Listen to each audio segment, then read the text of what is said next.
Alright guys, here it is, scene 4, the Gauntlet.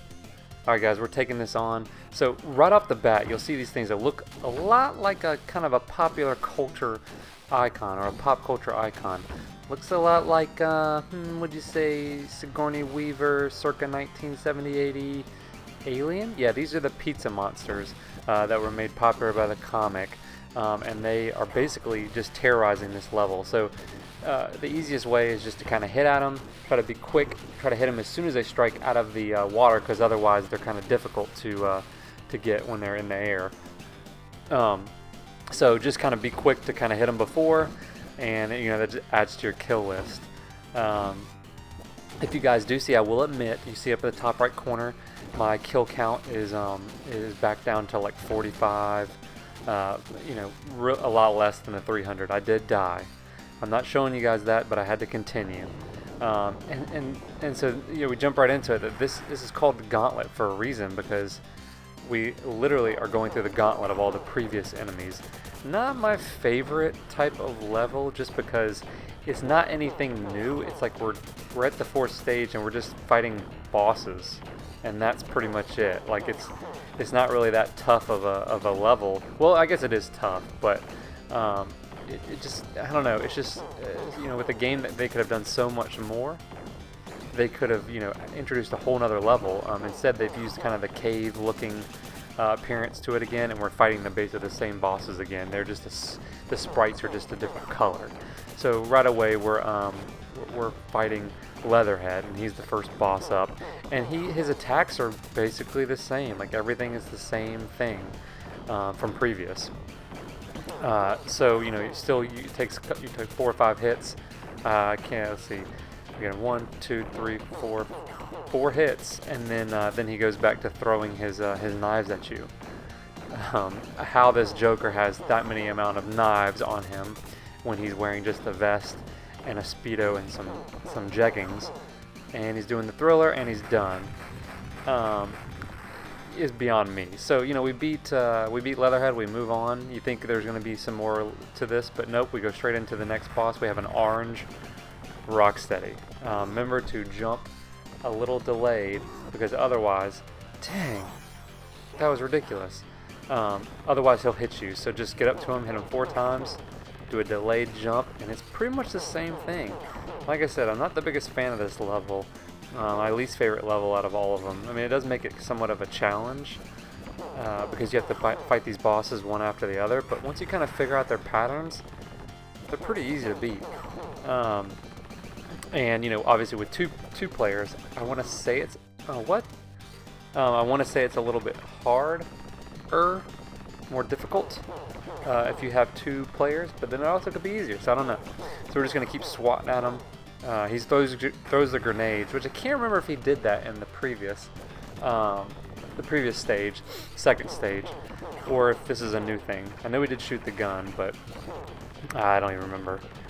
So we're just going to keep whacking him, and just take this little orange needle. It looks like he's been spending a little too much time in the tanning booth. Yo, bro, I was trying to get my my tan ready for the summer, and I'm just going to talk about my tan and how tan I want to be, and we exploded him, and Rocksteady's done. And so then, what do you think is going to be next? Well, the next boss. And here's Tatsu again, along with the Foot Clan. So just kind of do the same sort of thing.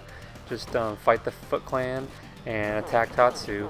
And this level is basically just that, with the addition of one other thing that we'll probably see. If I remember correctly, we have another new boss. But we got to defeat Tatsu first. He'll throw his little, whatever they are. Almost looks like little ninja sticks. That's what you want to call them? I don't even know. Roman candles, I used to think that they were, and then just hit those back at him while fighting off the foot soldiers, or the Foot Clan. We're gonna just work our way, still kind of the same thing, no new attacks from him, but he is highly annoying, and every time you defeat the Foot Clan, they just pop right back up. So you can still hit the little objects out of his hand. Come on, you little devils, get the heck out of here. What do you guys match today? Would you get the matching memo? You guys are freaking the same color. Don't you? Okay. Alright. Move my way a little closer. He's almost dead. He's almost dead. Hit him, hit him, hit him. Alright, come on. There we go. Gives that same grimace. Master. Bye, Tatsu. Okay, so we're going to make our way a little bit further. And here is the newest boss, Baxter Stockman pre-fly day. My Mausers will stop you. So these guys will drop. He'll basically, his only attack is to drop the Mausers. So the thing that worked best for me is just to do the kick attack over and over and over. And goodness, all right, these little Mausers are annoying. All right, so just you can either hit him when he drops low, like that, because he'll kind of dip in and out. And when he does that, you can kind of catch him. And when he drops down, so we'll just kind of repeat that attack over and over and over and over. And that's pretty much it for that stage. Because he'll drop the Mausers, which is his own creation. I even think the Roadkill Rodneys are his creation too. And so he just flies around this little vacuum cleaner. It kind of looks to me like very Mr. Egghead, Sonic the Hedgehog-esque. How you kind of hit him based on his height and things like that. And so after we defeat him, then we kind of get a cutscene. But slowly but surely, we're gonna get him to where his life will drop. Now I'm gonna try to go to the kick method. Yeah, there we go. Get the kick method. That's gonna go a little bit faster. That's how I remember playing it in Turtles in Time. Well, no, he wasn't in Turtles. He was in Turtles in Time in the first stage, I think, on the bridge, where you actually fought him as the Fly, in his Fly form. But this is actually before his Fly form, which I actually kind of like. I think that's pretty cool that they decided to do that, to make him in his pre Fly form, which we see in the new Turtle movie, the Out of the Shadows. They basically show Tyler Perry as Baxter Stockman. I think in the newer Teenage Mutant Ninja Turtles comics, which I don't watch, but I think they made Baxter Stockman African American. All right, Annie's done. My dear Mausers have been beaten. That's to say, that's what he would sound like. I don't know. I'm just making him sound like a nerd.